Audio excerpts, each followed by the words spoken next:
Hello and welcome to this International Women's Day fireside chat. I am joined, as you can see, by two wonderful co-hosts. I'm going to call you. I might be hosting, but we can ask each other questions, I'm sure. Just like to give a good welcome to the AEO, AEV and ESSA members across the associations. Hopefully you get some goodness from this chat. And if not, we've tried our best. So, just go with us here. But it will be an amazing talk, I can already tell. Now, this is, as I said, for International Women's Day, and I know sometimes people think this is just for women. That is certainly not the case. This is for absolutely everybody. I have heard some men saying this is not relevant for me. They've even asked to be excluded from the communications. Totally not. You need to hear this too, and sometimes even be a part of the communication and the conversation, because you can help to drive change as well. So this is an opportunity for us to celebrate the incredible contribution of women in every aspect of their lives. And that's why International Women's Day is a time to be seen and be heard as women. And quite honestly, I thought by now we'd be past that point of having to explain these things, but this is why we have these chats. So I'm going to stop talking a little bit. We've got great representation from across the industry. I'm going to ask Karina, if you could introduce yourself first, that would be amazing. Sure. Hi, my name is Karina Bauer and I'm the CEO of the IMEX Group, and I'm also chair of the AEO until the end of March. Fantastic. And Gillian? Hi, I'm Gillian Camille. I'm the venue director for Olympia London. Brilliant. And I'm Felicia Asiedu. I'm a senior marketing manager at Cvent, and I'm also one of the co-founders of the Diverse Speaker Bureau. So with that said, and us all introduced, why don't we get straight into some questions? And I'm going to start by asking you, Karina. You just gave us your job title. How did you get to where you are today? Yes, so for those that don't know, IMEX is a family business. So my father's the chairman. I joined IMEX the year before we had the first show. So we were in startup mode at the time. And I would say that obviously my father was chairman, so that gave me a lot of opportunities. But really, I was really keen when I came into the business as a sort of 24-year-old probably, to learn from the bottom. And so I would say really, my journey has been about getting my hands dirty, doing everything that I possibly could in the business and in different areas of the show, and really learning from those experiences, so that when sort of 8-9 years later we expanded the business, I was ready, or more ready I should say, to step up to the role that I am in now. And do you think, let's say your father wasn't the chairman, do you think you would have had same opportunity, or do you think it would have been tougher? I mean, I would assume he gave you some kind of credit just being an author. Yeah, I mean, certainly, of course, it's easier in some perspectives. I think it was also made me work harder in some areas as well, because there were people in the business who he'd worked with for many years, for decades even. And so I wanted always, and I think I wanted to prove that I wasn't in the position I was just because I was the daughter. Having said that, though, of course, I got opportunities younger and quicker, I believe. Mm-hmm. But the main thing I think I got was very intense mentorship. And that can work for anybody if they've got a sponsor, if they've got a mentor in a business, or, outside of their business. And I think that's what I got. So I was able to learn very fast as a result of that. And that really, really helped me. That's really good advice. I mean, we see lots of mentorship schemes across our industry, everything from Fast Forward 15. I know there's loads out there. So that advice of getting mentorship, I think, is solid. And I was a mentor just in the last year of Fast Forward 15. And I actually learned a lot being a mentor, not just, the mentee. So fantastic. Yeah, I had the same experience as a mentor in Fast Forward 15. Oh, brilliant. Gillian, over to you. How did you rise to your position? So I'm one of the first people in the country to do an event management degree. Events was all I ever wanted to do. It was in my blood, and I saw Nigel Nathan speak at our university and realised that exhibitions were where I wanted to get to. I started out as a client, so I worked for DMG, delivering Ideal Home Show and shows like that, and then moved to Olympia. And I have been unbelievably lucky that I've been in the right time at the right place. On many an occasion. And we've had, you know, we've closed Earl's Court, we've moved shows over here, we've done development, and every time the timing has just really, really worked out for me. And I had, you know, I had somebody who trusted me completely and who worked with me. I've also been really lucky that I've had a lot of really strong women in leadership positions over me. So at DMG and Earl's Court and Olympia, you know, you've got Rachel Parker, we had Nikki Baker, we had Brenda Daly, all those sorts of people. So my whole career, I've had these women ahead of me who'd already sort of forged the path. So that it was never a question of whether or not I could do it, because other people were doing it.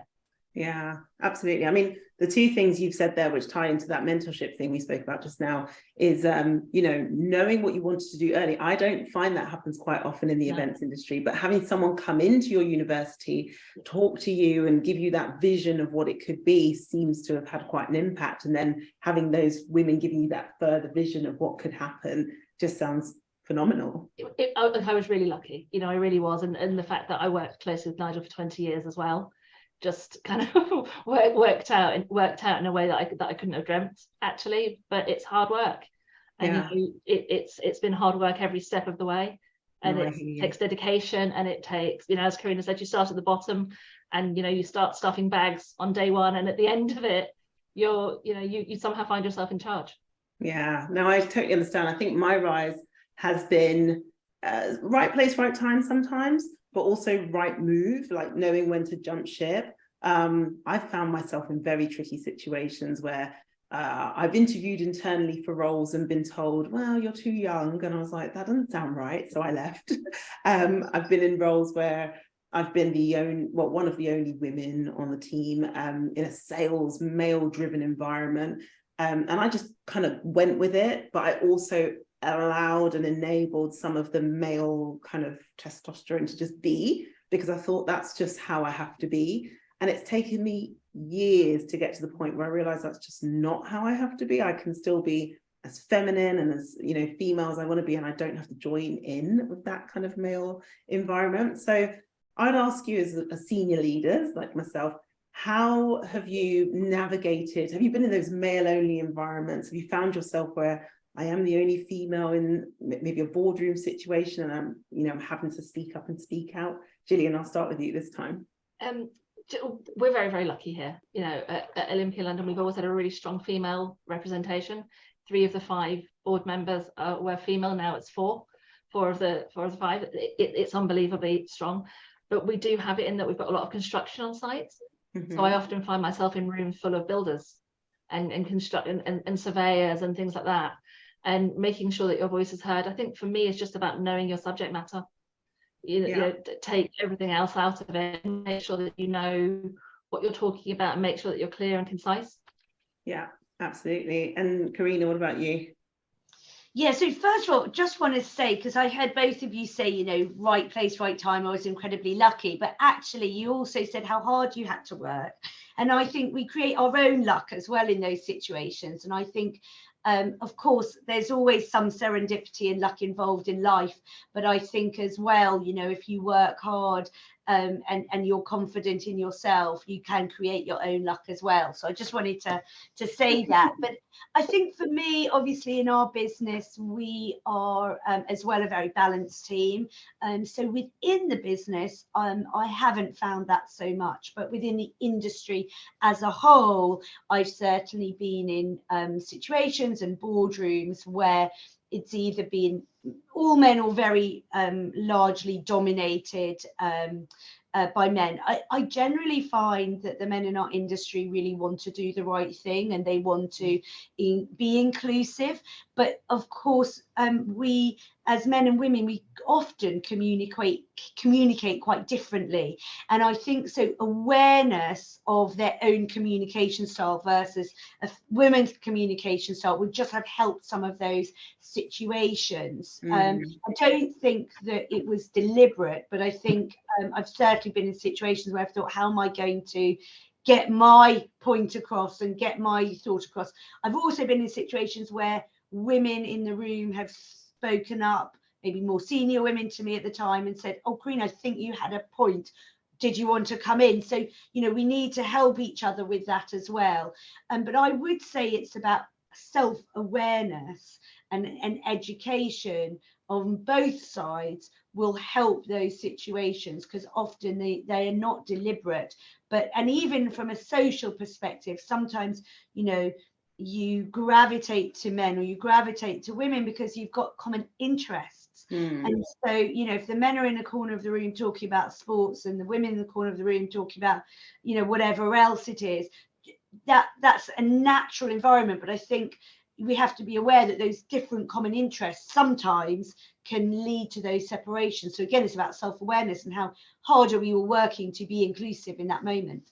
Yeah, I think you're absolutely right. And like, just listening to you, there's a lot, like, I often talk to people about the guilt factor. Sometimes when we even doing this talk and men were like, okay, what should I feel guilty about now? What have I done wrong? And that's not the point of it. The point is sharing the point, like what you just said, you know, there are some natural birds of a feather moments that's just going to happen.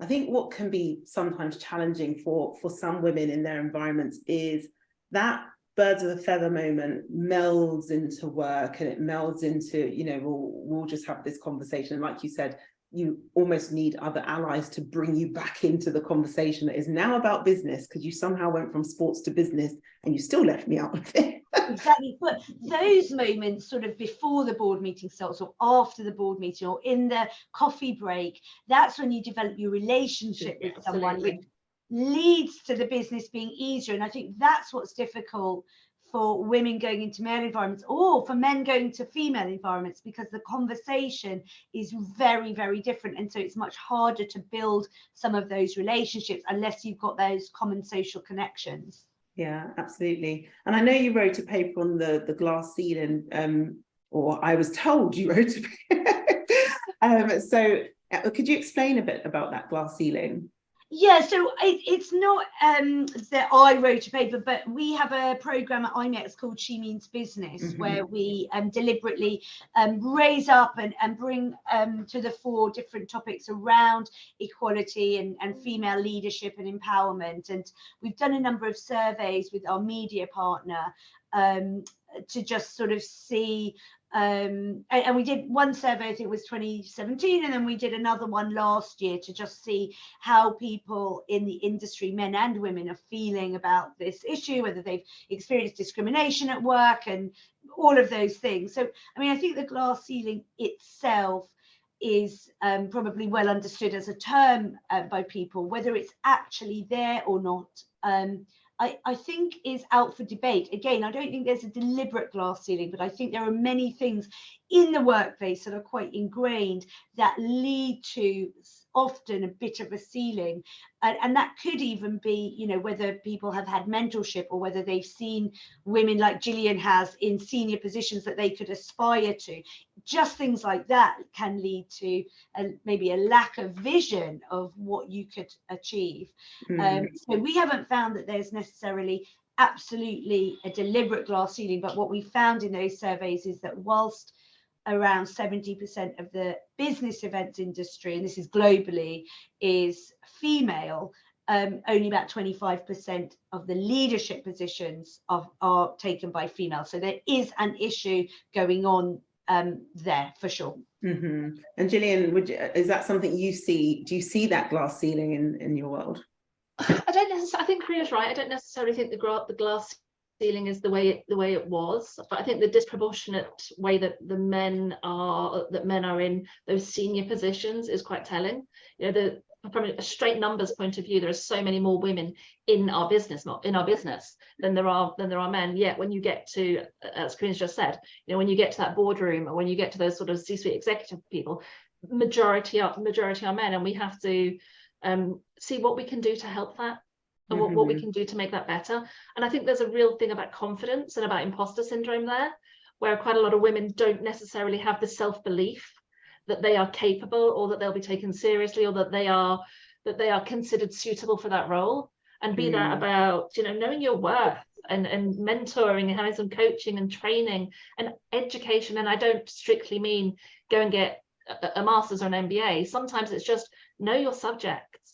You know, teach yourself, read the white papers, you know, read the research being done at the universities, read whatever's out there, Read the Harvard Business Review about whatever subject you like, and actually just get yourself an ingrained knowledge. And back to Karina's point about that relationship building, actually it's so important. I'm a huge sports fan, so actually I've always, and I've had men say to me, I'm shocked at how knowledgeable you are about football, which my father would be very, very proud of me for. But actually it's about building relationships, and it's about finding your commonality. And therefore you're not necessarily seen as a woman anymore, you're just seen as a really competent member of the team. Yeah, and that's always been really, really important. I don't want to be a female ops person, I want to be a really competent person who's female and who can then help bring other women through. Yeah, I understand you. And I think what is so tricky, I'm listening to what you're both saying, and I think you're absolutely right. Those moments of connection with people, regardless of, gender, race, ability, they are just moments of connection. And once you can connect with somebody, and I often say this, having shared goals makes, we're all working towards the same thing. So then it should make sense that we should come together and you should be able to hear me. I think what can be tough when we're talking about those, top level barriers is there seem to always be moments in time where you just sort of feel left out in that relationship, or something's just not quite right. And I often see women end up leaving their organizations if they're larger and setting up their own agencies, or going and doing it by themselves, and then hiring and recruiting in the way that they think makes sense. And what sometimes happens is they become very female-driven agencies as well, because they're so gung-ho about that. And I don't think that we know, like you said, Karina, it's not intentional. We don't know where those breaks come in and why there's that sudden stop. Because if it was as, community-based and relational, I don't think there would continue to be that as an issue. So when we're talking about communication, Gillian, have you faced any issues with communication, with working with staff or suppliers or anyone when it comes to that male-female dynamic? We're quite operational here. So, I've spent many years being told that people have been doing things for longer than I've been alive. I used to be quite young, not so much anymore. But there's certainly been battles where people haven't wanted to hear what I've been saying, purely based on the fact that I was female. And that's I don't feel it now so much. When we are on an events floor, there is just much more parity. There's no, you look around and you don't necessarily know who's in charge by any stretch, because there are so many men and there are so many women all doing different things, all playing different roles, and all being really, really engaged in delivering this one event. I think from our point of view, where we get this communication challenge is definitely on the amount of construction that we've done. I've got 700 builders on sites. And 12 tower cranes, and it's phenomenal and it's incredible, but we've had to learn to speak a new language because we don't necessarily understand that we have an events glossary. And we speak in a certain way, and we infer things in a certain way, and we've had to sort of really take a step back and not just look at, and it's about communication in general. It's not necessarily about male-female communication or about anything else. It's just about making sure that you're clear and you're concise, and that you are able to engage with and build that relationship again, so you can get to a point where you're all pulling in the same direction. Absolutely. And back over to you, Karina. I know we were talking about that, the boardroom situation in particular, and I know there was research done probably 2 years ago now by Nadu Plaka about being Black in the boardroom and the levels of diversity on those boards in particular. And I know that AEO's done lots of work to try and diversify the board. How is that going? And what would you say to those women trying to navigate those environments and maybe level up? Yeah, so when I came onto the board a few years ago, I really wanted to do what I could sort of when I was chair to embed diversity. And so I think for me what's important is that it's not tokenism. It's not, oh look, we've got this person who looks like this now, or oh we've got this person who's under 30, or whatever it is. And some of those conversations around that boardroom table were challenging, very challenging, because of course you've got people there who are incredibly senior in our industry, who are very knowledgeable, whose advice, and that's what they're there for really as the AO board, is invaluable. But you also need change to come through. And so what I did was look at the articles of the association and actually say, well, what do we need over the medium and long term to make sure that this board continues to become more diverse, and that remains, because then it's not just a one-hit wonder, if you like. So I think that's this is just, so we changed the articles in September, so we're only within the first year, but already we've seen more diversity coming onto the board. That's both gender, race and age, and that's really what I wanted to get through. It wasn't about just having more women on the board, because some people said, well, we have increased the women on the board. And I said, that's great, but it's not just about that. It's about inclusivity in all its forms. We want to hear from the development board. We want to have younger voices. We want to have entrepreneurs. We want to have people from the big corporates. So it was about looking at the whole board makeup, not just from one perspective of gender, but from all those different perspectives, and making sure that ultimately into the long term, the AO board develops so that it matches the people in our industry and the organizations in our industry. So again, what we've done this year won't be enough in 5 years time or 10 years time. They'll have to keep developing, but hopefully from the foundations that we put in, it'll be easier to make some of those changes going forward. But yeah, I'm excited with what we've done, and that people will see more change over the next 2 years as well as we roll them through.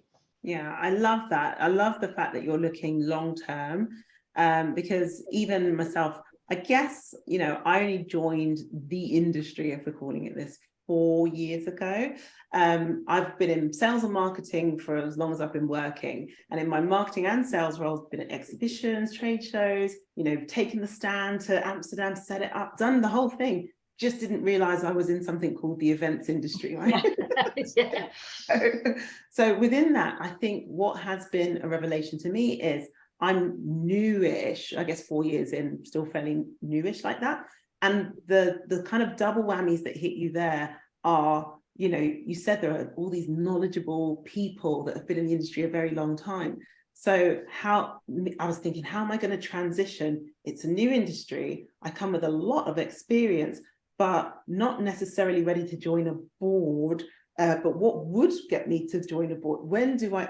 It's just a minefield. And I've kind of been saying to all the associations for a long time, you kind of need to make it really clear what you're looking for within your boards. Like you said, is it an age thing? Is it the newness of thinking from an age perspective, or is it industry, or is it corporate versus, and that needs to be clearer. If it's clearer, people will know, oh, that's for me or not. I think that's a really good point, because obviously when you look at the balance of a board, you want those experienced voices as well. You certainly don't want to lose them. But as you say, it's not always obvious, what do you do when you get onto a board, what skills are needed, and how you'll really be able to contribute, and even how the application process works. Like these things, and I'm not just talking about AO, I'm just talking like across the spectrum generally. Many of the organizations are quite opaque, and it's not deliberate, it's just that's how it's kind of grown up, if you like. So I think hearing you say that, Felicia, is great, because the conversation that often happens around those board tables is, how do we get people to apply? And actually saying, I think what I'm hearing from you is, be clearer and then we'll apply. I think that's a great thing. But a lot of organizations, AEO is one of them, they have development boards. So people of a certain level can join a development board or a committee, and then that gets you sort of more in touch with what's happening in the day-to-day operations of the organization, and it puts you in touch with the board members and with the CEO and staff. And I would say, for anybody listening, if you are interested, get involved with your association, whichever one that may be, get involved on committees, and then ultimately that's a really good route through to getting into the leadership positions. Yeah, I love that. And that's kind of part of I learned not to say yes to everything recently. And so when I did first there were a couple of people saying, oh, would you like to join our board? And I was like, I don't know, so with that in place, it would be really helpful. So Julie, I'm going to ask you, that's something I can do to help myself through help from those boards. What would you say women can do? You were talking about earlier about, reading those Harvard Business Reviews and just becoming knowledgeable. What can women do to help themselves? I think take control of your career. I think we're all quite passive at times, and we allow other people to make those decisions for us. And I think have a plan, create a plan for yourself, and be it overly ambitious in some areas, but also make it deliverable, because you'll feel better about yourself. Get yourself a coach or a mentor if you can. The things like, Forward 15 are fantastic. And there's a paper being written by Kate Dashper at Leeds Beckett University, which talks about the importance of mentorship, especially in women. And it's a really interesting read, and it does actually talk about Forward 15 as well, which made me laugh. I saw that actually, it was on my LinkedIn. Yeah, it's a really, really interesting paper. But know your value as well. I think that's a really big one. And don't self-sabotage. I think women are terrible at self-sabotage. I think what you've just said, Felicia, about saying no, sometimes the opportunities don't come. So when they come, you grab them, and then suddenly you realize that maybe that isn't what you wanted, or maybe that actually you haven't got time to do that at the moment, or maybe actually it doesn't really help you, is the truth, to get to where you're going. And just have that confidence in saying no, and prioritize your well-being would be my final thing. I think as women, a lot of us have the majority of household care, be that you're the person that does the shopping, that you're the parent, that you're the carer, that whatever that looks like. And I don't think any of us take enough time for ourselves, and to you are better if you've slept, you are better if you've got a clear mind, you're better at everything if you've got that. And sometimes you just need to say no in order to take a deep breath and actually prioritize what you want and what you need, and then go forward. Yeah, love it. Would you add anything to that, Karina? Well, firstly, that was an amazing list. So I agree with everything Julian said. The only thing I would add would be look for opportunities where you can show, or you can develop leadership skills of some sort. That will give you confidence, and you'll also be able to display that. So that might be in organising or being involved in, say, an association's committees, and board, for example. I personally have got a huge amount out of the volunteer activities that I've done within the industry. It's been hard at times, very hard, juggling different priorities, but I've got a huge amount out of it, and I've developed confidence through that. But equally, many organizations have lots of opportunities. In our organization, for example, we have squads. So we've got a green squad, a diversity and equity and inclusion squad. We have projects going on, around our show experience or design projects, whatever it is, it doesn't matter really. Get involved in something where you can be a leader. So even if you're the most junior, the newest person in the business, you can still display your leadership skills by doing some of those things and learn from those opportunities as well. And I would just really encourage people to step up to those types of things. That is such good advice. I remember some years back, a friend of mine was running a conference called Stretch, and the whole conference was about how you can stretch your mind and stretch your goals to beyond what you thought you could do. Yeah, absolutely. Because, one of the things in the pandemic, I think, is people suddenly saw, actually, we can be really agile, more agile than we thought. We can deal with more change than we thought. And that gives you confidence. And you looking for those opportunities for stretch is really, really important. And I think it gives you confidence, that deep self-confidence, which is what you really need to go for the big jobs, and not to ever think that just because you're 20 or just because you're the newest person into a team that you can't play that part. Yeah, absolutely. I'm going to move us into a little bit of another part of the conversation now, just thinking about that. I'm a mother and a wife and a Black woman, if you didn't know, so I've got all these different bits and pieces of me. And we were talking earlier just about, what do you say yes to, what do you not? And I do think that over the last few years, I've tried to say yes to so much because two reasons, and I'm being completely honest. First reason being, I thought I'm going to make my mark. I had it in my mind, you know, that whole makeup plan. I'm going to make my mark. So when people come to me and say, would you do this? I typically be like, yes, I'll do it so I can make my mark. But the other reason is, and this is me being completely honest, the whole George Floyd thing happened. I was pretty annoyed. I think before that, I'd kind of been coasting as a Black woman into, I'll just go this way and I'll do what I need to do to get where I need to go. That happened. And I suddenly kind of went, no matter how well I present, will I always just be seen as this Black woman? And it's only it's almost like waiting for the other shoe to drop, you know, when will people notice that I'm Black? And suddenly I felt different, and I felt passionate in a way that I hadn't before, which is probably what led me to start the Diverse Speaker Bureau, because one of the things I kept saying yes to was speaking. Love it, by the way, absolutely. If you couldn't tell, I love speaking. But I think I was saying yes to things on speaker panels, and I was like, are they inviting me because I'm Black, or is it like, what is it? And it became this kind of confusion moment. But it's that intersectionality that I had to learn about. And if anyone doesn't know what that means it's those two kind of, call it protected characteristics, or just characteristics coming together. So being a mum and being a woman, or, you know, being a disabled woman or someone, you know, it's like, how do we take those moments and not let them form more of a glass ceiling than we already had before? So question, I've said a lot of stuff there. I'll ask Gillian first.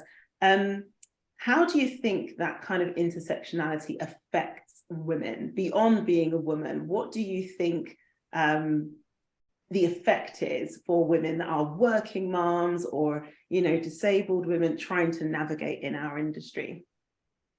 I think it's really tough. I think it's tough. I think it's tough for everybody in every industry. I don't think our industry is particularly special when it comes to this. You know, I think anybody who is facing any sort of what could be challenge, I suppose, not necessarily a challenge, but, you know, certainly could be, and it's about the bias that they maybe feel from other people.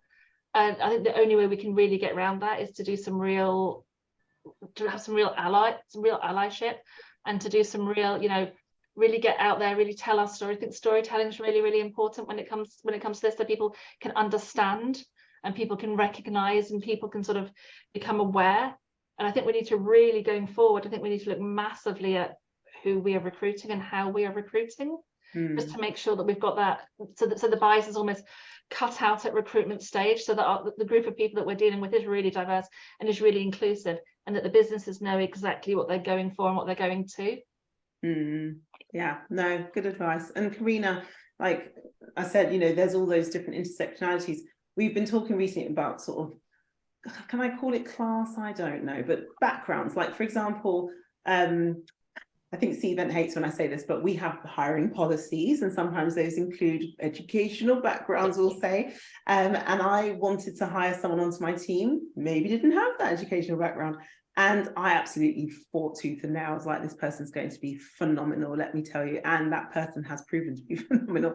So do you think there are some class barriers? You know, no one likes to use that term, but what it is?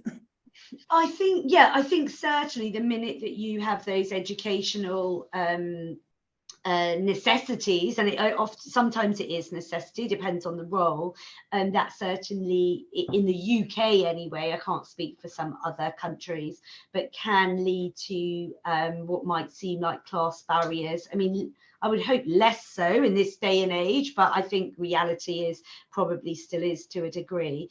I think I can't remember who studied it was. It might have been Face Sharps actually, many years ago, showing actually there was quite a high proportion not only of women in the industry but white middle class women in the industry. So certainly if you're not of, you know, it's one thing to be a woman, but if you're not of that class or age bracket, that could feel quite exclusionary as well. I think though, just going back to what you said, what you were talking about before, I think we need to be careful as well that these different parts of ourselves don't come to, these labels, if you like, don't come to overly define us, which is difficult if, you know, your identity is wrapped up in some of that. But if you, I think it can be difficult in a work context if you do allow some of those labels to completely define who you are at work, because I think it's hard to put yourself forward as the professional that you are. As well, and that's ultimately to have a really equitable workplace. You want people to truly be able to bring their full selves to work, and you want them to be able to challenge, you want them to be able to give their ideas, to feel very comfortable that they won't be discriminated against for any of those labels, and that takes confidence. And so my big fear is that if you label yourself, that automatically drains your confidence before you've started. And so but it's a fine balance, of course, because you also want to show who you are in full. So, and I think that can be the case whether it's a color of your skin, race, gender, age. You know, I think the intersectionality that I felt was when I was younger, and it was about being a young woman. So not just a woman, but a young woman. And in that particular, at that time, and it was for quite a long time, you know, I was often, you know, just assumed that I was the secretary, you know, in many, you know, networking situations. So it's the way you deal with that in the moment, the way you deal with the assumptions that are made about you, I think has a big bearing on the next step, really. And I didn't always deal with that brilliantly. I would just hold my hand up, you know, in hindsight. But I think it's really important not to be too defensive. Yeah, and I hear you, like you use that word equitable, and just for our, you know, people that are listening and watching, I thought I'd explain. I know that someone had said to me recently when we're talking about equity, I've heard two comments, one being you spelt equality wrong. No. Equity. No, I haven't. The same, the next comment was, isn't that something you take out of your home after it has, you know, grown in value? And you're like, different kind of equity. So I would just explain, when we talk about equity in this context, what we're talking about is what I would like to call that starting position. It's not the equality that comes, it's the where are we starting from? Are we starting on an even and equal playing field in the first place to even then present an equality? And I think, you know, people always use the example of, you know, being on the race line and there's people halfway down the field and there's people on the starting line and then the gun goes, and it's like, well, you all had an equal, you know, chance to run. Yes, we can all run, but some of us are starting way back. So I thought I'd just explain that. And Karina, you just said, you know, about not labeling yourself. I think you're right. When I was listening to you speak just there, I was thinking, yeah, actually, I do that to myself. I sometimes question why I've been asked, and I put that on myself a bit. But I think sometimes I put that on myself because I know that other people are already labeling me. And so when we talk about those moments of, call it privilege, you know, are you more privileged as a white man, or are you less? You know, where are we starting from? And I think that can be a challenge, and that is what makes you then look at yourself. And women do it all the time, you know, they think, well, that's more of a male dominated world, so I don't know, so they start labeling themselves. But some of those men are labeling you too on purpose. So I think, and they might be labeling themselves, they might have not as much education, they might have the wrong accent, you know, like we as women, I think, probably do that more, but you know, men do that as well. And I think we have to recognize, for a fully equitable workplace, it's about all of us working really hard not to label each other. Absolutely. Gillian, do you think it's you think it's like 6 of one, half dozen of the other, we're all labeling each other? Or do you think there are people that are starting a little bit behind and having to kind of be brought up? I think all you have to do is look at the universities at the moment. You know, so many. It's I've got a 17-year-old. I am currently looking at universities, so I am painfully aware of his privilege, and it's been spelt out to us regularly by Russell Group universities, who are putting in placements or are putting in courses or are putting in activities to allow equity in the people that are applying to the universities. So there are certain courses that you can do at Durham or at Nottingham or at Warwick that you can only get onto if your parents didn't go to university, if English wasn't your first language, if you get free school meals. And it's about giving you that step that you need to become an equal playing field before it starts moving. And I don't think anybody can suggest that isn't real, you know, and the fact that they're doing it. Actually, we have many a debate in my home about this.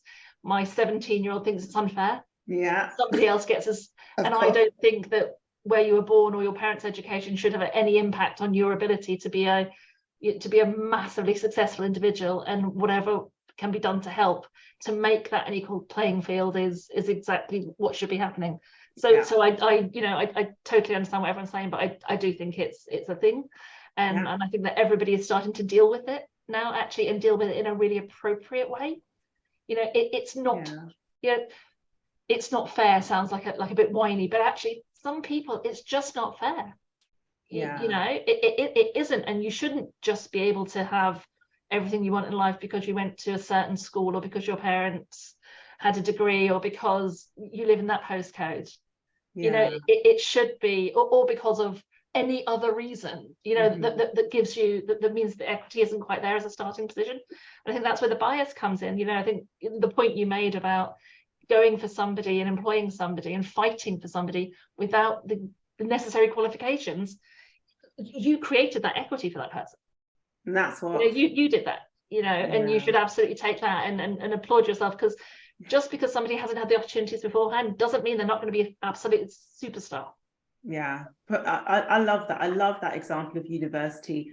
I remember Brunel were working with us at Cvent to run an app, and the app was for freshers before Freshers Week. And the aim was to invite people to the site, to the university, to navigate the area and the space using this app to get to know each other. And the people they invited were English as a second language. Maybe they had some form of disability, you know, just something that wasn't call it norm. And they invited them to just create that moment for, here's where you are, here are your friends, you know, like, so that when Freshers Week started, which is chaotic, you know, and all the people that come on confident, they just felt like, well, I already know my space that I'm in and I feel secure. So I just think that's brilliant that we can look at universities that are creating those moments for people. I think we probably could do something like that in events where maybe half an hour earlier, it's the first timers or people that are unsure. That could be really quite cool. Yeah, it's a great idea. Yeah, so I'm conscious that we're close approaching time. So I'm going to ask you if you had one piece of advice, either to give to women who are trying to take that next step in their careers, or to companies that are trying to support more women, do maybe a bit of one or the other, what would that be? Karina, I'll start with you. I think I would go for mentorship, because I think that crosses both those things. So if you're an individual, just find that mentor within your business or outside of the business, or if you're a company, to really encourage that within your company, whether it's working with organisations like Fast Forward 15, or whether it is creating your own mentorship scheme. Obviously, that depends on your size, but mentorship, I think, is a thing that can really shift the dial for people. Brilliant. And Gillian? For me, it's be intentional and sustainable. So I think that everything you do needs to have an intention behind it, and have an authenticity behind it, and that making sure that what you're putting in today is going to be able to be used in a few years' time. You know, flash in the pan courses, flash in the pan ideas and strategies don't work. Yeah, absolutely not. And I think people see through them. I think people realise that you did it for a moment. And that's why when earlier you were talking about the longevity of what's to come and how we build in that diverse environment, I think that's so important. If I could give anyone any advice on that front, it would be to do similar things like that. Don't just think about one level of diversity, think about as many as you possibly can, because if you build that environment in your organization or on your boards or for your events, it's going to attract society. That's ultimately what we're trying to do here, rather than just let's get more women, let's get more, you know, that's not what we're doing. So sound advice. I thank you so much for joining on this chat. It's been really cool. I've taken a little bit from it, actually. I just said I love speaking so much, so maybe I should stop questioning when people ask me to speak. I should just do it because I enjoy it. But I've really learned a lot, and I hope you have too. Thank you for joining us. There will be more resources available to you to download alongside watching this talk. And please do come along to all the AEO events and what's happening. I know IMEX is coming up soon, Karina. I'm preparing myself for it already. So, you know, I'm sure there's going to be loads of sessions that are relevant to this topic. So please do come along, and don't forget to tune in next time. Bye.